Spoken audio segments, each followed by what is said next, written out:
सुबह पूरी तरह पेट साफ नहीं हो पाया तो लग गया ना पूरे दिन पर ताला। इसलिए सॉफ्टवैक 100% नेचुरल एक्टिव से बना क्लिनिकली प्रूवन फॉर्मूला जो दे पेट को साफ होने का पूरा सेटिस्फैक्शन। सॉफ्टवैक, रहो हल्के, जियो खुल के। नमस्कार दोस्तों, मैं हूं लोकेंद्र और क्राइम तक में आपका बहुत बहुत स्वागत है। आज मेरे साथ कैमरे पर हैं आसिम और आज की जो वारदात है वो बहुत ही कहा जाना चाहिए दिलचस्प इस पहलू से है कि इन्वेस्टिगेशन जो है वो बहुत ही अच्छी हुई है इसमें, और इसमें कोई सुराग नहीं था। सुराग के नाम पे केवल पुलिस को एक बॉडी मिली थी और बॉडी के अलावा बॉडी पे भी पुलिस को ऐसा कुछ नहीं मिला था कि जिससे उसकी मरने वाले की पहचान हो जाए। तो मामला करीबन 9 साल पुराना है। 25 अप्रैल 2011 की बात है, मुंबई की। और वहाँ पे चर्च गेट जो रेलवे स्टेशन है, वहाँ का जो कंट्रोल रूम है चर्च गेट रेलवे स्टेशन का जो थाना है, उसके फ़ोन की घंटी बजती है सुबह 6 बजे। फ़ोन करने वाले बताता है कि एक लोकल ट्रेन है, उसके अंदर एक बैग रखा हुआ है, बैग क्या बोरा रखा हुआ है, और उसको देख के लग रहा है कि बोरे में कोई लाश है। संदिग्ध बोरा था, तो जो टीम होती है मुंबई पुलिस की वो मौके पे पहुंचती है और मौके पे पहुंचने के बाद उस बोरे को खोलती है। जैसा कि अंदाज़ा लगाया जा रहा था कि बोरे में लाश हो सकती है, बिल्कुल वैसा ही हुआ। और बोरे में एक लाश मिली, एक महिला की लाश थी, उम्र करीबन 25 साल के आसपास थी। और जो महिला थी उसकी लाश को एक मच्छरदानी में जो था उसको लपेटा हुआ था, मच्छरदानी के अंदर। पुलिस ने पूरा उसको लाश को खंगाला, कपड़े वपड़े भी पहन रखे थे महिला ने जो कपड़े पहन रखे थे उस पे उनको भी पुलिस ने खंगाला, लेकिन उसमें से भी पुलिस को कोई सुराग नहीं मिला। पुलिस ने लाश का जो भी फॉर्मेलिटीज़ जो होती हैं सरकारी वो करने के बाद लाश को भिजवा दिया पोस्टमार्टम के लिए और इंतज़ार करने लगे। हालांकि जो लाश थी उसके गले पे लाल निशान था, इसका मतलब वो साफ नज़र आ रहा था कि जो महिला की हत्या की गई है वो गला घोंट कर की गई है। इसके अलावा जो बोरा था वो बड़ा कहा जाना चाहिए जो मजदूर टाइप के लोग हैं वो यूज़ करते हैं उस तरीके का बोरा था। इसके अलावा जो महिला थी उसको भी देख के लग रहा था कि ये कोई मजदूर तबके की महिला है, क्योंकि कपड़ा, पहनावा, शक्ल, सूरत उस तरीके का उसको देख के लग रहा था कि जो महिला है उसका वास्ता मजबूत तबके से है। अब पुलिस ने तय किया कि लाश के ऊपर से तो उन्हें कुछ मिला नहीं है, तो क्यों ना जो सीसीटीवी कैमरे हैं वो खंगाले जाएं। और पुलिस इसी आशा में कि कुछ सुराग मिल जाए तो पुलिस ने सीसीटीवी कैमरे जो हैं वो खंगालने शुरू कर दिए। चर्च गेट से लेके विरार तक जो थे, जितने भी स्टेशन पड़ते थे, वहाँ के सीसीटीवी कैमरे पुलिस ने खंगाले, लेकिन कहीं पर भी कोई सुराग नहीं मिला। कहीं पर भी कोई एक ऐसा आदमी नहीं दिखा जो बोरे को लेके जाता हुआ दिखा हो जो पुलिस ने बरामद किया था जिसमें महिला की लाश मिली थी। काफ़ी माथापच्ची करी और आखिरकार पुलिस को नाला सोपारा जो रेलवे स्टेशन था वहां पर जाकर कामयाबी मिली। और कामयाबी इस शक्ल में मिली कि पुलिस को एक शख्स दिखा जो अपने सर पर बोरा लेकर जा रहा है। उसमें बोरा जो था वो अपने सर पे रखा था, और उसके बाद पुलिस ने देखा कि जब वो जा रहा था तो बोरा लेके जा रहा था, लेकिन जब उसकी एग्जिट हो रही थी तो बिना बोरे के हो रही थी। यानी ये तो तय हो गया था कि जो बोरा मिला है, और पुलिस ने उसका ग्रैब निकलवाया और जो मैच किया बोरे को जो जिसमें लाश मिली थी और जो बोरा लेके जा रहा था, जो सीसीटीवी की तस्वीरों में दिख रहा था बंदा, वो दोनों बोरे एक ही थे। तो एक क्ल्यू पुलिस के पास था कि जो बोरा है उसको ले जाने वाला शख्स पुलिस को मिल गया था, लेकिन ना उसकी कोई शक्ल सूरत थी, ना कोई ऐसी पहचान थी जिससे उसका पता लगाया जा सके। दूर का ग्रैब था, तो ग्रैब से केवल उसके बोरे की पहचान हो पा रही थी, शक्ल वगैरह पुलिस को नहीं दिख रही थी, क्योंकि बहुत ग्रेनी पिक्चर थी और इसको भी ट्रीट करवाया था तब जाके बोरे को ये लोग मैच कर पा रहे थे।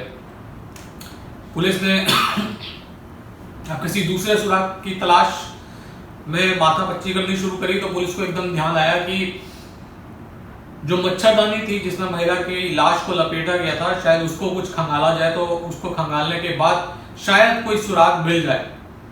पुलिस ने उस मच्छरदानी को खंगालना शुरू किया तो उस मच्छरदानी में केवल एक सुराग था और वो बहुत ही अहम सुराग जो था वो पुलिस को मिला था।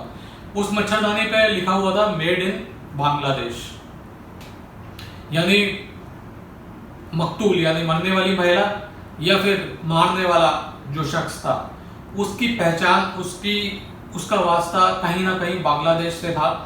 और पुलिस को लग रहा था कि अगर हम लोग इस लाइन पे इन्वेस्टिगेशन करेंगे तो हम लोगों को कामयाबी मिल सकती है।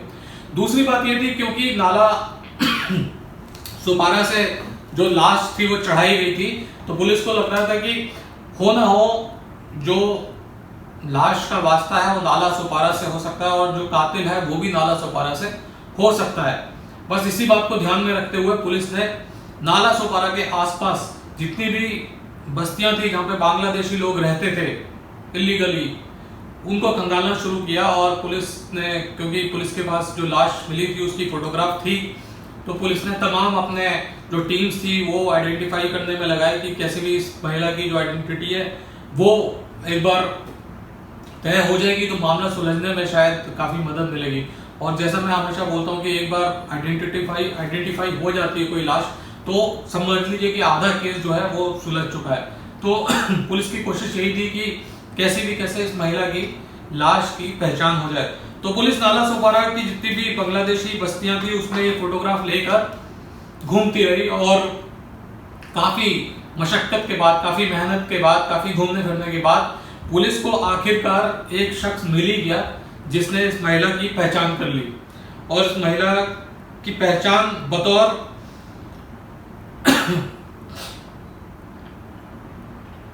इस महिला का नाम जो था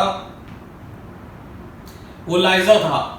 और उस लड़के ने भी ये भी बताया कि लाइजा जो थे कहाँ पे किस झुग्गी में रहती है। तो वो मौके पे पहुंची पुलिस, तो मालूम चला कि लाइजा जो है वो शादीशुदा थी, बच्चे तो नहीं थे, लेकिन उसका जो पति था उसका नाम लोटन था।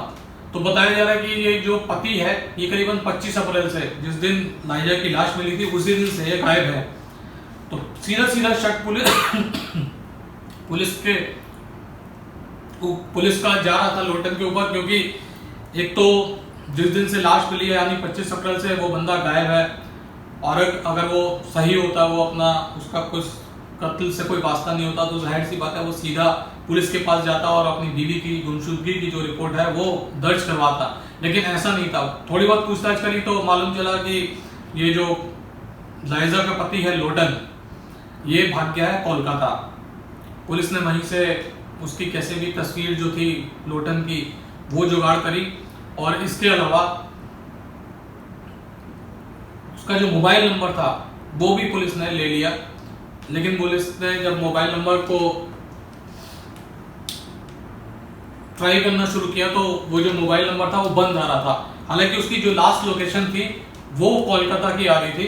तो पुलिस को तय किया पुलिस ने कि एक टीम जो है वो कोलकाता जाएगी और ये जो लोटन है इसको पकड़ के लाएगी। तो इसमें पैटर्न ये हो रहा था कि लोटन जो था वो अपना फोन कभी स्विच ऑफ करता था, कभी स्विच ऑन करता था। ऐसे वो बार बार फोन रेगुलरली जैसे फोन यूज करते हैं वैसे फोन यूज नहीं कर रहा था, वो बार बार फोन को बंद कर रहा था और उसको चालू कर रहा था। पुलिस की एक टीम जो थी वो पहुंची कोलकाता, और कोलकाता में जब सर्विलांस पे क्योंकि लगा हुआ था लोटन का फोन, तो मालूम चला कि लोटन जो है वो बांग्लादेश बॉर्डर का एक जो इलाका है वहां पर इसकी लोकेशन आ रही है। तो पुलिस ने लोकल पुलिस की मदद ली और लोकल पुलिस की मदद लेने के बाद ये उस जगह पहुंच गई। बारासात गांव है, बॉर्डरिंग एरिया है बांग्लादेश का, वहां पे पहुंची। और जो लोकल पुलिस थी उसकी मदद भी थी, तो बाकी गांव वालों से पूछते पूछते वो ये जो लोटन है उसके घर तक पहुंच गए। और मालूम चला कि गांव वालों ने बताया कि ये जो लोटन है ये अभी बस स्टैंड की तरफ गया है और वहां पे उन्होंने गांव वालों ने बोला कि जो लोटन है वो अभी बस स्टैंड की तरफ गया है और आप अगर जल्दी जाओगे तो वो आपको वहीं पे मिल जाएगा। अब पुलिस की टीम की जो जीप थी वो तुरंत उस बस स्टैंड की तरफ दौड़ी जहाँ पे लोटन के मिलने की चांसेस थे। लेकिन वहाँ पे कई सारे लोग खड़े होते हैं, ठीक ठाक भीड़ थी। अब उसमें पुराना फोटो था, लोटन की जो शक्ल थी वो भी बदल चुकी थी, तो पुलिस पहचाने कैसे? तो पुलिस ने एक उपाय सोचा, क्योंकि सारे लोग जो थे वो सिविल में थे, किसी ने वर्दी नहीं पहन रखी थी, तो ऐसे में किसी को शक भी नहीं हो रहा था कि ये पुलिस वाले हैं। तो पुलिस की टीम ने तय किया कि हम में से एक पुलिस वाला जो है वो बस स्टैंड की तरफ जाएगा और वहां पे जाके लोटन के नाम से आवाज देगा, और अगर वो होगा उस भीड़ के अंदर तो वो तुरंत रिस्पॉन्स भी करेगा। और हुआ भी ऐसे ही। पुलिस की टीम का एक बंदा जो था वो गया लोटन के वो बस स्टैंड की जो भीड़ है उसके पास, और उसने तेजी से आवाज दी लोटन करके, और एकदम जैसे ही उसने आवाज सुनी लोटन ने, तो आसपास जो है वो देखने लग गया। और जब उसने देखा और बाकी सारी जो टीम थी वो तो निगरानी कर ही रही थी, तो उन्होंने तुरंत आइडेंटिफाई कर लिया कि यही बंदा है जिसकी हमें तलाश है। तुरंत ये जो लोटन था इसको पकड़ने दौड़ी पुलिस की टीम, लोटन आगे आगे पुलिस पीछे पीछे, लेकिन लोटन ने काफी दौड़ लगा दी, लेकिन तब भी वो पुलिस के जो चुंगल है उससे बच नहीं सका, और पुलिस ने ये जो लोटन था उसको धर लिया। लोटन को धरने के बाद उससे पूछताछ करनी शुरू करी, तो मालूम चला कि ये इलीगली तौर पे इंडिया में रह रहा था। बेसिकली ये बांग्लादेश से है, और बांग्लादेश से आने के बाद ये पहले कुछ वक्त वेस्ट बंगाल में रहा, और वेस्ट बंगाल के बाद ये सीधा मुंबई चला गया, और मुंबई में ये नाला सुपारा के इलाके में रहने लग गया, क्योंकि इसके और भी जो रिलेटिव थे वो वहाँ पे रहते थे, जान पहचान के लोग रहते थे। आप जानते हैं कि कितनी बड़ी तादाद में बांग्लादेशी जो है इलीगल माइग्रेंट्स जो हैं वो पूरे देश में अलग अलग जगह पे रहते हैं, और उनकी वजह से उनके जो बाकी के रिश्तेदार हैं वो भी आके सेटल हो जाते हैं देश के अलग अलग शहरों में। तो ये लोटन भी ऐसे ही सेटल हो गया, और इसकी जो शादी थी वो भी 2-3 साल पहले ही ये लाइजा से हुई थी। तो लाइजा जो थी वो लोटन के साथ रहती थी, और ये लोटन ऐसे ही मजदूरी वगैरह किया करता था। अब पुलिस ने पूछा कि तुमने मारा क्यों, तो पहले तो ये मना करता रहा कि मैंने नहीं मारा, और आप गलतफहमी के शिकार हो गए, और मैं तो अपनी बीवी से बहुत मोहब्बत करता था, और मैं तो हमेशा उसका ख्याल रखता था। तमाम जो चीज़ें हैं वो उसने पुलिस वालों को पाठ पढ़ाना शुरू किया। लेकिन पुलिस की क्रॉस क्वेश्चनिंग और थोड़ा सख्ती करी पुलिस ने, तो इसने पूरा जो था मोटिव जो था वो बता दिया। मोटिव ये जो लोटन था उसने ये बताया कि ये काफी दिन से अपनी बीवी जो लाइजा है उसको प्रेशराइज कर रहा था कि तुम बियर बार में जाके काम करो, लेकिन ये जो बंदी थी लाइजा इसकी पत्नी वो काम करने के लिए तैयार नहीं थी, और इस बात को लेके दोनों पति पत्नी में काफी लड़ाई झगड़ा हुआ करता था। ये जो लोटन था ये शराबी किस्म का आदमी था, काफी शराब वराब पीता था, तो रोज का था, और रोज शराब पी के मारपीट करना, इस तरीके का इसका व्यवहार था अपनी बीवी को लेके। 24 अप्रैल 2011 को ये जो लोटन है ये शराब के नशे में धुत होकर पहुंचा अपने झुग्गी पर, और वहां पर इसने जो अपनी बीवी थी लाइजा उसको फिर बोला कि तुम बियर बार में काम कर लो, हम लोगों का खर्चा अच्छा तरीके से चल जाएगा। उसने फिर मना किया, और दोनों की इस बात पे लड़ाई हो गई, मारपीट शुरू हुई, और इस मारपीट में लोटन ने इतनी ज़्यादा शराब पी रखी थी कि वो खुद अपने सेंसेस में नहीं था, तो उसे मालूम ही नहीं चला कि कुछ कब उसने अपनी बीवी का गला दबा दिया और उसकी मौत हो गई। लेकिन यहाँ पे जब गला दबा दिया और पुलिस ने पूछा उसके बाद क्या हुआ, उसके बाद जो उसने बताया वो और भी चौंकाने वाला था, क्योंकि उसने बताया कि मेरे साथ मेरी केवल बीवी नहीं रह रही थी लाइजा, बल्कि मेरी बीवी की छोटी बहन यानी लोटन की साली 8 साल की एक बच्ची थी, वो भी उसके साथ रह रही थी। और जब लोटन ने अपनी बीवी का कत्ल किया तो उस समय उस लोटन की जो साली थी वो उसी झुग्गी के अंदर मौजूद थी, और उसने देख लिया था कि उसकी बीवी का कत्ल, उसकी बहन का कत्ल हो रहा है। ये जो बच्ची थी 8 साल की उसका नाम रुबीना था। जब रुबीना ने देख लिया कि लोटन ने अपनी पत्नी को मार दिया है, और लोटन ने देख लिया कि उसने मारते हुए देख लिया है, तो एक चश्मदीद जो था उसको मिटाने के लिए ये जो लोटन था इसने रुबीना का भी गला घोंट दिया और उसका भी मर्डर कर दिया। यानी पुलिस इन्वेस्टिगेशन कर रही थी 1 मर्डर की, और जब बंदा हाथ में आया, कातिल हाथ में आया, तो 2 मर्डर जो थे वो पुलिस के सामने आए। फिर इसने पुलिस को बताया कि मैंने आसपास घर के अंदर ही जो थे बोरे रखे हुए थे 2 बड़े बड़े, उन दोनों बोरों में मैंने जो लाश थी वो पैक करी, एक में रुबीना की लाश थी, एक में लाइजा की लाश पैक करी। और इसने ये सब कुछ करते करते पूरा रात भर गुजर गई, और सुबह करीबन 5 बजे सबसे पहले इसने रुबीना की लाश जो थी वो नाला सुपारा पे एक नाला था उसके अंदर फेंक दी, और दूसरी लाश जो लाइजा की थी उसको ही लाद कर जो था नाला सुपारा रेलवे स्टेशन पहुंचा, और इसने देखा कि वहाँ पे एक खाली लोकल ट्रेन खड़ी हुई है।